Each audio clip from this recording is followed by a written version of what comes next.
졸업식장에서 북한이 팩스로 보낸 축사를 읽고 간첩죄로 8년간 복역한 사람이 교사로 있는 한 비인가 학교가 논란입니다. 전남 강진군의 늪봄 문익환 학교입니다. 학생들을 광우병 촛불 집회와 강정마을 시위에 참여시키고 일꾼으로 불리는 교사에는 비전향 장기소, 국가보안법 위반 혐의가 있는 좌파단체 회원도 다수 포함돼 있었습니다. 한편 국가안전위해 혐의로 중국에 구금돼 있는 김영환 씨에 대해서 중국 당국이 변호사 접견을 거부했습니다. 아울러 김 씨에 대한 한 차례의 영사 접견도 정부가 아닌 김문수 경기지사의 중재로 이루어진 것으로 확인됐습니다. 자, 신석호 차장, 지금 설명 들으신 대로 이 학교가 보니까 이제 늪범 문익환 선생의 기리기 위해서 만든 학교인 것 같은데, 이 학교에서 이제 가르치는 내용이라든가 방식 이런 게 이제 일반 학교에서 그런 것과 너무 거리가 있어가지고 저희도 학부모입니다만 보기엔 좀 약간 충격적입니다. 그렇습니다. 저도 기사 발제되는 것도 기사 아침에 나온 거 보고 깜짝 놀랐는데요. 우리가 이제 취업 교육을 하지 않습니까? 중고등학교에서 취업 교육을 하는데, 예를 들어서 직접 기업체에 가보거나 공장에 가보거나 하는데, 여기는 직업 교육을 한다는 것이 이제 청계광장에서 열리는 광우병 촛불 집회에 참석을 하고, 또 서울광장에서 열리는 노동절 집회에 참석을 하고, 그런 것들이 이제 직업 교육이고요. 또 평화 교육을 한다 그래서 제주도 강정마을에서 열리고 있는 해군기지 건설 반대 집회에 참석을 해서 직접 학생들이 시위를 하고, 이런 것들을 한다고 합니다. 노동절 집회 같은 데를 학생들이 와서 한번 보고 이런 거는 또 그렇다고 쳐도 저는 보다 보니까 졸업식 축사를 북한에서 팩스로 받아서 그거를 또 읽어주고 이랬다 하는데 그렇게 교류가 이렇게 된다는 것도 좀 놀랍던데요?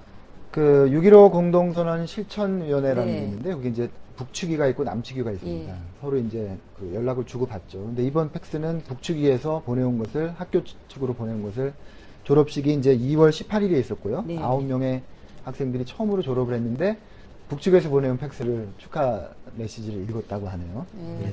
근데 전 잘 모르지만 비인가 대안학교라고 하면 목적을 갖고 사람들이 그냥 만들면 되는 겁니까? 이게 이제 검정고시라든지 이런 걸 봐야지 학력은 인정되는 그런 학교인 거죠?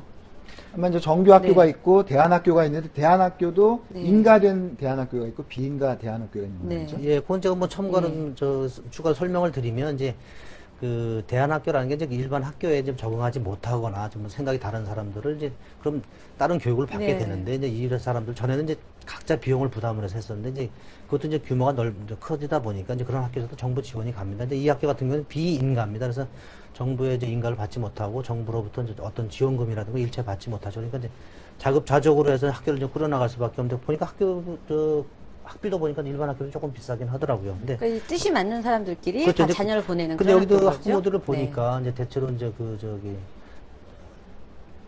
좌파단체라든가 시민단체 이런 데서 근무하시는 분들 자녀가 좀 많이 있는 것 같아요. 그러니까. 그렇죠. 그러니까 이게 단순한 어떤 한 대안학교의 문제가 네. 아니고 우리 요즘에 이제 인기 있는 책이 진보의 그늘 아니겠습니까? 네. 진보. 그러니까 네. 스스로 북한에 대해 굉장히 온정적이고 스스로를 진보라고 부르는 그런 분들의 여러 가지 알려지지 않았던 사실들이 막 지금 튀어나오고 있죠. 그 중에 하나인 것 같습니다. 가르치는 사람도 그쪽 분이고 네. 또 배우는 학생들의 부모님도 그쪽 분이고 학생들은 그런 부모님에 의해서 이 학교에 가서 그런 선생님에 의해서 진보의 그늘에 어떤 것들을 그냥 흡수하는 것 같은데요. 지금 잠깐 언급을 하셨지만 교사들 중에는 비전형 장기수도 있고 또 국가보안법 간첩 혐의로다가 8년이나 복역하신 분이 교사로 일꾼이라고 부른다면서요? 네, 선생님이 한 32분 계신다는데 그중에 8년이나 복역을 한 비전향 장기수가 학생들을 가르친다고 하고요.